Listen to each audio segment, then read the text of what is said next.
Hello నమస్తే, welcome to plus TV. నేను అలంకృత. వేణుస్వామి గారు మీ అందరికీ తెలుసు కదా, ఎక్కడ వివాదాస్పదం ఉంటే అక్కడ ఆయన జాతకాలు ఉంటాయి. ఈ మధ్య కాలంలోనే ఇప్పుడిప్పుడే మేడారం జాతర గురించి ఆయన కొన్ని వ్యాఖ్యలు చేయడం అయితే జరిగిందనమాట. ఆ విషయాల గురించి మనం అయితే మాట్లాడుకుందాం. మనతో పాటు దాసరి విజ్ఞాన్ గారు ఉన్నారు. హాయ్ సార్, నమస్తే. నమస్తే సార్, ఎక్కడ ఏ వివాదాస్పదం ఉంది లేదంటే ఎక్కడ ఏది వైరల్ అవుతుందో అక్కడ వేణుస్వామి గారు ఖచ్చితంగా ఉంటారు. ఈయన చెప్పిన తర్వాత అవి వైరల్ అవుతాయా? అవి వైరల్ అయిన తర్వాత ఈయన అడుగు పెడతాడా? నాకైతే తెలియదు సార్. మీరు అసలు ఫస్ట్ ఆఫ్ ఆల్ మీకు జాతకాలు నమ్మే ఇది ఒకటి ఉందా? అలాంటిది ఏమైనా? నమ్మినా నమ్మకపోయినా వేణుస్వామిని మాత్రం నమ్మాలంటారు. ఆ నమ్మకాన్ని మనం గౌరవించాలి. మనుషుల నమ్మకాన్ని మనం గౌరవించాలి. ఎందుకు అంతే, కానీ వాళ్ళని కించపరిచేలా మాట్లాడద్దు, వాళ్ళ మనోభావాలు దెబ్బతీయద్దు.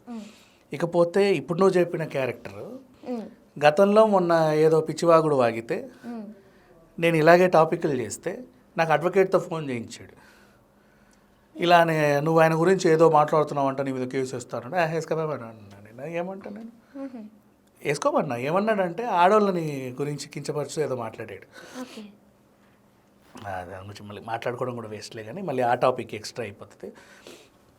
ఇప్పుడు అసలు విషయానికి వస్తే ఆడవాళ్ళ సంపాదన ఈ 2026లో పెరుగుద్ది. ఏ రకంగా సంపాదిస్తారో మనం మాట్లాడుకోకపోవడమే మంచిది. అక్రమ సంబంధాలు పెరుగుతాయి, ఆడోళ్ళ చేతిలో ఎక్కువ మగవాళ్ళు చచ్చిపోతారు. ఇట్లాంటి మాటలు మాట్లాడితే ఒక యాంకర్ నన్ను చూపించి అడిగింది. ఫస్ట్ ఒక ఛానల్లో చూపిస్తే ఏంది ఇది అని చెప్పి చేశాను. తర్వాత ఇంకో ఛానల్కి వెళ్తే ఆ పిల్ల కూడా అప్పటికే అది చూసి ఏంటి సార్ ఇది ఇట్లుంది అని అడిగింది. అలా ఎలా మాట్లాడారు? నేను చూడలేదు యాక్చువల్గా. వీడియో చేయాల్సిందే ఖచ్చితంగా. ఆ వీడియోకి నేను తిడితే ఈయన నన్ను తిడుతుండు అని చెప్పేసి ఈయన వెళ్ళి కంప్లైంట్ పెట్టి, యాక్చువల్ చెప్పాలంటే మొత్తం మహిళా కమిషన్తో కంప్లైంట్లు పెట్టియాలి కదా. ఎగ్జాక్ట్లీ మనం వాగి వదిలేస్తాం, కానీ అంత టైం మనకు ఉండదు. చేయాలనుకుంటే ఎంతసేపు ఒక రోజు సెలవు, అంతే, పెద్ద విషయం కాదు. అట్లా అంతా వీళ్ళ మీద కాన్సన్ట్రేషన్ చేసే అంత ఇది కూడా మనకు లేదు. నెక్స్ట్ ఇప్పుడు మళ్ళీ మాట్లాడుతున్నా, మేడారం జాతర వెళ్ళే వాళ్ళు నాన్ వెజ్ అక్కడ మందు తాగుతారు, నాన్ వెజ్ తింటారు. అట్నుంచి అంటే వేములవాడ వెంకటేశ్వర స్వామిని చూస్తారు. అట్లా అని ఆ పెట్టే ఖర్చు, ఆ మందును ఆ నాన్ వెజ్ పెట్టే ఖర్చుతో జూబ్లీ హిల్స్లో ఒక లగ్జరీ విల్లా కొనవచ్చు. అందరు తాగుతారు, అమ్మ వాళ్ళకి ఇట్లా చేస్తారని చెప్పి ఏదో చెత్తవాగుడు వాగాడు. మళ్ళీ ఆ దరిద్రం గురించి మనకు అక్కర్లా. ఇప్పుడు నేను ఏం చెప్పాలనుకున్నానంటే, తెలంగాణ వాళ్ళని తాగుబోతులు అన్నాడు ఇక్కడ. దేవుళ్ళపైన ఈయన చేసిన వ్యాఖ్యలు కూడా బాలవు. ఒక్కో ప్రాంతం, ఇప్పుడు కన్నప్ప సినిమా చూసావు కదా, ఆయన భక్తి వేరు, ఓకేనా. ఇంకేదో గుడిలో ఏదో చూస్తావు, ఆ భక్తి వేరు. ఇప్పుడు వీడు వెళ్ళే కామాఖ్య ఉందా, కామాఖ్యలో ఏంటి, అమ్మవారి యోని నుంచి రక్తస్రావం అవుతుంది, ఆ క్లాత్ని కూడా అందరికి ఇస్తారు. అది ఆ టెంపుల్ చరిత్ర వేరు.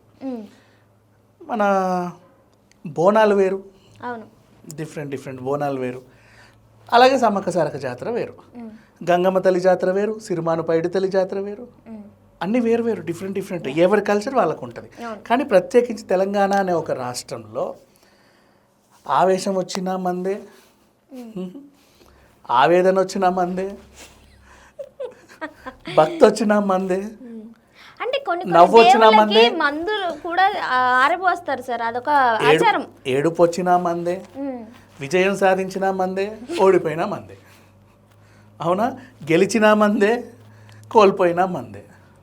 అవునా కదా? ఇక్కడ ఒక మనిషి పుట్టినా మందే, ఒక మనిషి చచ్చిపోయినా మందే, ఒక వేడుకకి వెళ్ళినా మందే, పండగకు చేసుకున్నా మందే. ఈ మధ్య చాలా తగ్గించారు సార్.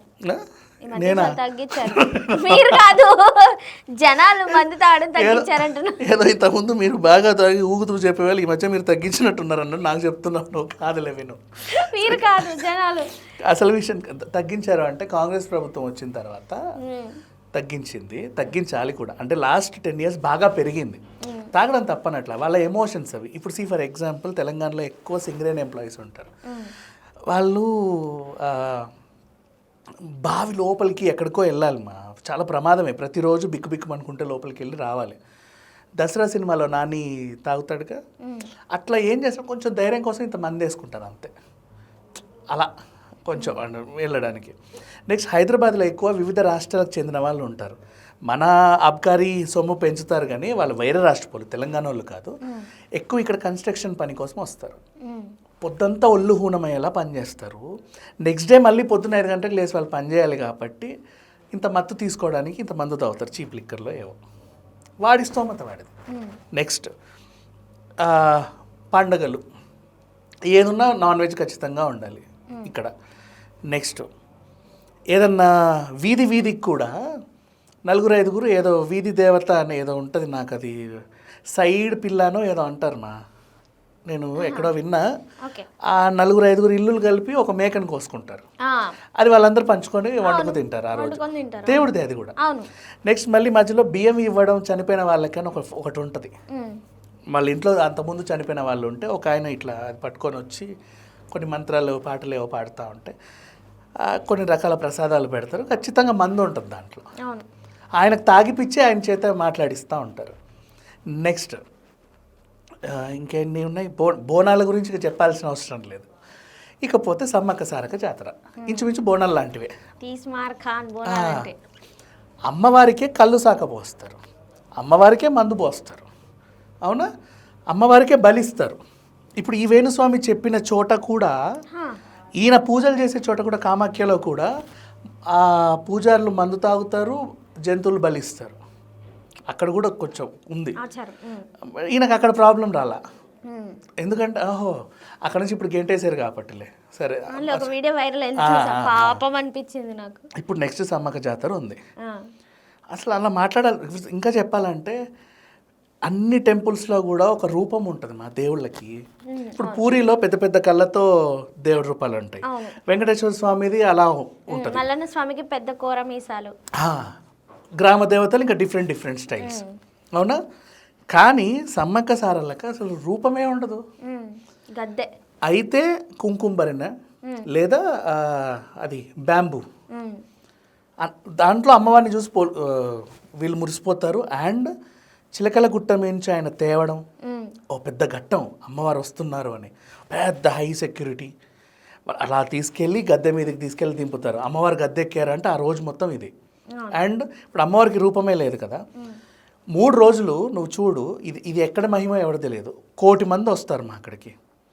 ఎక్కడ చూడు అక్కడ బాత్రూమ్ సదుపాయాలు సరిగ్గా అందుబాటులో సరిపోక ఎక్కడ పడితే అక్కడ వెళ్ళే వాళ్ళు ఉంటారు. ఏడబడితే ఆడ వాటర్ పోస్తారు, అన్నీ కడిగేసి. తిన్నది కూడా మిగిలింది అటు పడేస్తారు, ఇటు పడేస్తారు. టిఫిన్లో మిగిలింది ఇటు అటు పడేస్తారు. అంతమంది చూడు ఎంత చేస్తావు అంటే. 1 కోటి మందికి నువ్వు ఫంక్షన్ చేసి, రోడ్డు మీద ఫంక్షన్ చేస్తే, అనార్గనైజ్ ఫంక్షన్ చేసి ఎంత చిందరవందరు ఉంటుంది. కుక్కలు నక్కలు ఇవన్నీ వస్తాయి. అండ్ నాన్ వెజ్ కూడా నువ్వు అక్కడ బలిస్తావు కాబట్టి స్కిన్ అంతా అక్కడే అట్ట పడేస్తావు ఓ పక్క. ఈ పక్కన మీరు వండేసుకుంటారు చక్కగా కాల్చి. మేక కోసిన తోలు గీలు అంతా అటో ఇటో వేసేస్తారు. 1 కోడి 2 కోళ్ళు కాదమ్మా, వచ్చిన ప్రతి ఒక్కడికి వస్తాడుగా కోడి. ఇన్ని ఆ వేస్ట్, బాడీ వేస్ట్ అంతా కూడా అక్కడ ఉంటుంది.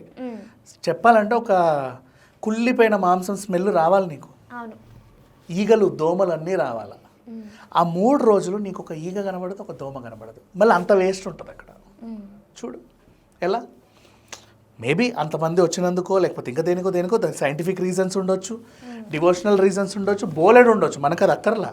కానీ వాళ్ళ నమ్మకాలు చూడు ఎంత బాగున్నాయో. మళ్ళీ అమ్మవారు గద్దెలు దిగుతారు, అందరు రిటర్న్ అవుతారు, అప్పుడు వస్తాయి మళ్ళీ ఈగలు దోమలు, ఆ బ్యాడ్ స్మెల్స్ అన్నీ అప్పుడు వస్తాయి. ఆ ఉన్న రోజులన్నీ రావు. టెంట్లు వేసి గవర్నమెంట్ పెద్ద బస్సులు పెట్టి అంతమంది వస్తారు, ఫుల్ ట్రాఫిక్. అండ్ ఇది అక్కడ జాతర. ఇది అయిన తర్వాత ఏం చేస్తారు అంటే, ఇప్పుడు ఈయన చేసిన వ్యాఖ్యల గురించి మాట్లాడదాం.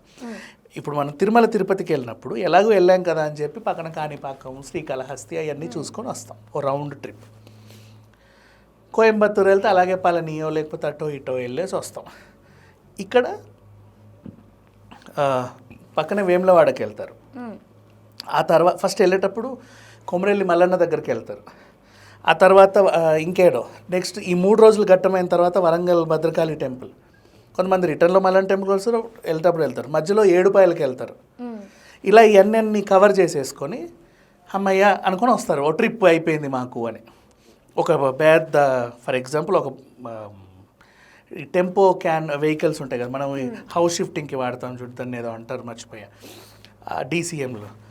దాంట్లో వాటర్ అన్ని ఫుడ్ సంబంధించినవి అన్నీ పెట్టుకొని వెళ్ళిపోతారు. ఆ వీధి వాళ్ళందరూ తలా ఇంత వేసుకొని వీళ్ళని మెయింటైన్ చేయడం మరి ఒకరు ఉంటారు, ఒక లీడర్, అందరు ఆ లీడర్కి ఇస్తే ఆమె ఈ అందరికి కూరగాయలు అవన్నీ కొందరు చుట్ట వాళ్ళని కూడా పిలుచుకొని చేసుకుంటారు. వాళ్ళు అన్నీ కట్ చేసుకొని వాళ్ళకి వాళ్ళే హెల్ప్ చేసుకొని అక్కడికి వెళ్తారు. మగవాళ్ళు తాగుతూ ఉంటారు, ఆడవాళ్ళు వండుతూ ఉంటారు, అందరూ చూసుకొని వచ్చేస్తారు. ఈ గ్రూపుల్లో కూడా ఒకరిద్దరు ముగ్గురికి పుణకాలు వస్తూ ఉంటాయి ఆ జంపన్న వాగులో దిగ్గానే.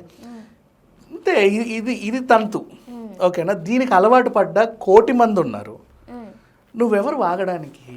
నువ్వేమన్నావంటే ఇక్కడ నాన్ వెజ్ తింటారు, మందు తాగుతారు, అటు వెంకటేశ్వర స్వామి టెంపుల్కి వెళ్తే దండాలు పెట్టుకుంటారు. వీళ్ళు మనుషులు కాదు, ఇల్లాది ఇల్లు ఇది ఏది పడితే అది వాళ్ళ భక్తది. దేవుడికి లేని ఇబ్బంది నీకెందుకు? అవునా? అక్కడ పూజారులు కూడా అక్కడ స్థానికులు కానీ అందరు అడుగుతారు, సమక్షారికి వెళ్ళొచ్చారా? వెళ్ళేసామని ఇప్పుడే వచ్చేస్తున్నాము. ఇది చూసుకొని నెక్స్ట్ ఎక్కడికి? నెక్స్ట్ వరంగల్ భద్రకాళి, అక్కడ నుంచి ఎక్కడికి? ఏడుపాయలు, అక్కడ నుంచి ఎక్కడికి? ఇటు. ఇట్లా ఇవన్నీ ట్రిప్పులు తీసుకొని వెళ్తారు. దేవుళ్ళకి లేని ఇబ్బంది వీళ్ళకి ఎందుకుమా? ట్రిప్స్లో ఉన్నప్పుడు ఇంతే. ఇప్పుడు తిరుమల తిరుపతి అయినా సరే ఇప్పుడు గుడికి స్నానం చేసి వెళ్ళాలనేది ఆచారం కదా. నువ్వు స్టార్ట్ అయ్యావు టికెట్ కొని, సాధారణ భక్తురాలివి నువ్వు. ఇప్పుడు పాదయాత్ర చేసుకుంటూ వెళ్ళిపోయావు పైకి, మెట్టు ఎక్కుతా. ఇదే నీకు 4-5 గంటలు పట్టింది. తర్వాత క్యూ, ఆ క్యూ లైన్ అసలు ఎప్పటికో 18-19 కంటైనర్లు ఉంటే నీకు రేపో ఎల్లుండి అవుతుంది దర్శనం. ఆ లైన్లోనే ఉన్నావు నువ్వు. ఆ రోజు నువ్వు దేవుడి దగ్గరికి వెళ్ళినట్టయితే స్నానం చేసి ఫ్రెష్గా వెళ్ళేవుగా. బ్రేక్ దర్శనం విఐపీలు అంటే అప్పటికప్పుడు సై అని వెళ్ళిపోయి హాయ్ గాడ్ అని చెప్పి వెంటనే వెళ్ళిపోతారు. మాకు పని ఉంది, నేను తర్వాత చూస్తాం లేదు. కానీ వీళ్ళు పాపం అసలు దగ్గర కూడా చూస్తే చాలా అనుకొని వస్తారు. అట్లాంటి వాళ్ళకి అంటే దేవుడు కూడా యాక్సెప్టెడ్. ఇప్పుడు నా వెంకటేశ్వర స్వామి ఎగ్జాంపుల్ చెప్పాడు కాబట్టి చెప్తున్నా. తిరుమల లైన్లో కూడా భక్తులు చాలా ఇక్కట్లు పడతారు. చాలా ప్రాబ్లమ్స్ ఉంటాయి, లేవని ఎవరికి ఉండవు. నువ్వు ఫ్రెష్గా స్నానం చేసి సెంటు కొట్టుకుని అద్దంలో చూసి తల్లుకున్న వెంటనే దేవుడు వచ్చి దర్శనం అని ఇవ్వరు నీకు. చాలా దాటుకొని వెళ్ళాలి. ఉత్సవాల టైం, బ్రహ్మోత్సవాల టైంలో నువ్వు ఎప్పుడు చూస్తావు కూడా తెలియదు దేవుడిని అన్ని రోజులు. దెన్ ఇవన్నీ ఉంటాయి భక్తులకి. ఇట్లా మాట్లాడవద్దు, తప్పది. దేవుళ్ళకి లేని ఇబ్బంది మీకు ఎందుకు? వచ్చి చెప్పారా దేవుళ్ళు మాకు చాలా ఇబ్బందిగా ఉంది మీరు ఇలా రావడం, దిస్ ఇస్ వే అన్ఫేర్. ఎందుకు అనవసరమైన టాపిక్లలో మనుషుల్ని రెచ్చగొట్టడము, లేదంటే వాళ్ళ మనోభావాలను దెబ్బతీయడము, లేదంటే వాళ్ళ నమ్మకాలని మీద దెబ్బ కొట్టడం? కులము, మతము, ప్రాంతము, దేవుడు చాలా సెన్సిటివ్ ఇష్యూస్. మాట్లాడవద్దు, నీకు అనవసరం. అది నీకు అనిపిస్తే నీ లోపల పెట్టుకో. ఈ మ్యాటర్ ఏమో కానీ ఇందాక 26లో ఆడవాళ్ళు అనే టాపిక్ మాత్రం కోపం వస్తుంది సార్ చాలా. అది ఉంది ఆయన చూడు 2026 రాశి ఫలాలని ఒక వీడియో ఉంటుంది. వెనకాల ఒక పెద్ద మన అమ్మోరు గెటప్ లాంటిది ఒక ఉంటుంది. ఏది మన పెళ్ళిళ్ళకి డెకరేషన్ చేసే స్టోన్ లాగా ఒకటి ఉంటుంది. దానికి లైట్ ఎఫెక్ట్లు వస్తూ ఉంటాయి. వాడికి అది నచ్చిందేమో అక్కడ కూర్చొని వీడియో చేసాడు 2026. రియాక్ట్ అవ్వలేదు అంత పెద్ద వీడియో మీద? అంత పెద్ద వీడియో మీద ఎక్కువ మంది చూస్తుంటారు. మరి నేను చెప్పిన వాళ్ళే నాకు మన వీడియోలోనే నేను అంటే 2 ఛానల్స్లో చేసా అంతే. తర్వాత ఇంకేం లేదు, అది అయిపోయింది. మనకి ఒక టాపిక్ అయిపోతే నెక్స్ట్ డే ఇంకోటి చెప్తా ఉంటాం కదా. అది వైరల్ అవుతా లేకపోతే లేదు, అది వాళ్ళ ఇష్టం. నువ్వు పట్టాలి, నువ్వు కూడా కేసు పెట్టవచ్చు, పెద్ద విషయం కాదు అది. అయితే ఇలాగే అన్నాడు పెట్టుకొని 2026లో ఆడవాళ్ళ సంపాదన విపరీతంగా పెరుగుద్ది. అయితే నా ఇంట్లో ₹1,00,00,000 వచ్చేయాలి. కానీ ఏ రకంగా సంపాదిస్తారో మాట్లాడుకోకపోవడమే మంచిది. అంటే ఆ రకంగానే సంపాదిస్తారు. అక్రమ సంబంధాలు పెరుగుతాయంట. ఎక్కువ మంది మగవాళ్ళు ఆడవాళ్ళ చేతులలో చచ్చిపోతారంట. నాకు ఒకటి వచ్చింది కానీ ఇప్పుడు వదిలేద్దండి. ఇంతే, ఇది ఇట్లా ఆగుతూ ఉంటారు. ఏం చేస్తా అని చెప్పి. ఓకే.